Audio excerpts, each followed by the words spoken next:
कि सबसे पहले विभिन्न विपक्षी दलों एवं एलओपी राहुल गांधी जी की जो मांग थी कि इंडेक्सेशन का जो क्लॉज था फाइनेंस बिल में, बजट में, वो पूरी तरीके से मिडिल क्लास विरोधी था। हमारे दबाव के बाद अब मिडिल क्लास को राहत मिली है। इंडिया अलायंस के दबाव के बाद आज केंद्र सरकार ने उस पर रोल बैक घोषित की है और इसीलिए मैं कृतज्ञ हूं इंडिया अलायंस के विभिन्न दलों के नेताओं के प्रति और एलओपी श्री राहुल गांधी जी के प्रति। लेकिन हमारी एक और मांग थी, वो भी मिडिल क्लास के संपर्क में, कि लाइफ इंश्योरेंस, हेल्थ इंश्योरेंस पे जो जीएसटी लगा है 18%, वो बहुत ज़्यादा है। ये एकदम नाइंसाफ़ी की गई है मिडिल क्लास के साथ और इस पर भी हम बार बार दबाव डालने की कोशिश की। हमारे सहयोगी आरएसपी दल के नेता आर.के. प्रेमचंद्रन जी ने एक अमेंडमेंट भी लाया इस बिल पर, लेकिन सदन के अंदर सारे अमेंडमेंट पर चर्चा हुई, सारे अमेंडमेंट पर वोटिंग हुआ वॉइस वोट के अनुसार, लेकिन प्रेमचंद्रन जी के द्वारा जो 18% जीएसटी हटाना था, जो अमेंडमेंट जो कबूल हो चुका है, प्रेसिडेंट का एड्रेस असेंट मिला है, सर्कुलेट हो चुका है, वो किसी कारण से उस पर वोटिंग नहीं हुआ, उसको लेकर बातचीत भी नहीं हुई और सरकार कोई तकनीकी कारण दिखा रहा है जो कारण बिल्कुल बेबुनियाद है। जब अमेंडमेंट सर्कुलेट हो गए हैं 18% जीएसटी पर, तो उस पर वोटिंग होना चाहिए था, ये हमारा अधिकार था। कहीं ना कहीं सरकार ये मंशा है कि वो नहीं चाहते कि इंडिया अलायंस को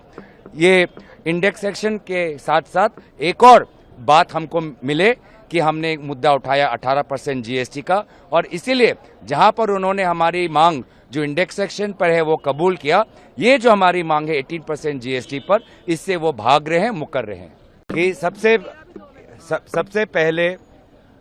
विभिन्न विपक्षी दलों एवं एलओपी राहुल गांधी जी की जो मांग थी कि इंडेक्सेशन का जो क्लॉज था फाइनेंस बिल में, बजट में, वो पूरी तरीके से मिडिल क्लास विरोधी था।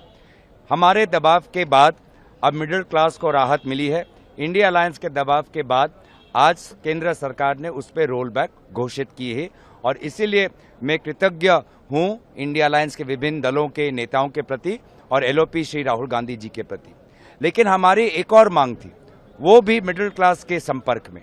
कि लाइफ इंश्योरेंस, हेल्थ इंश्योरेंस पे जो जीएसटी लगा है 18%, वो बहुत ज़्यादा है। ये एकदम नाइंसाफ़ी की गई है मिडिल क्लास के साथ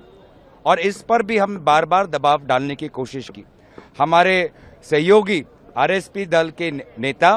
आर.के. प्रेमचंद्रन जी ने एक अमेंडमेंट भी लाया इस बिल पर, लेकिन सदन के अंदर सारे अमेंडमेंट पर चर्चा हुई, सारे अमेंडमेंट पर वोटिंग हुआ वॉइस वोट के अनुसार, लेकिन प्रेमचंद्रन जी के द्वारा जो 18% जीएसटी हटाना था, जो अमेंडमेंट जो कबूल हो चुका है, प्रेसिडेंट का एड्रेस असेंट मिला है, सर्कुलेट हो चुका है, वो किसी कारण से उस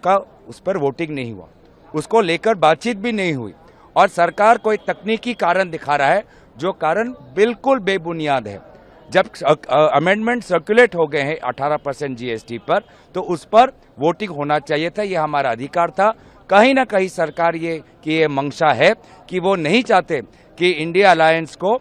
ये इंडेक्सेशन के साथ साथ एक और बात हमको मिले कि हमने एक मुद्दा उठाया 18% जीएसटी का और इसीलिए जहां पर उन्होंने हमारी मांग जो इंडेक्सेशन पर है वो कबूल किया, ये जो हमारी मांग है 18% जीएसटी पर, इससे वो भाग रहे हैं, मुकर रहे हैं। न्यूज नेशन अब व्हाट्सएप पर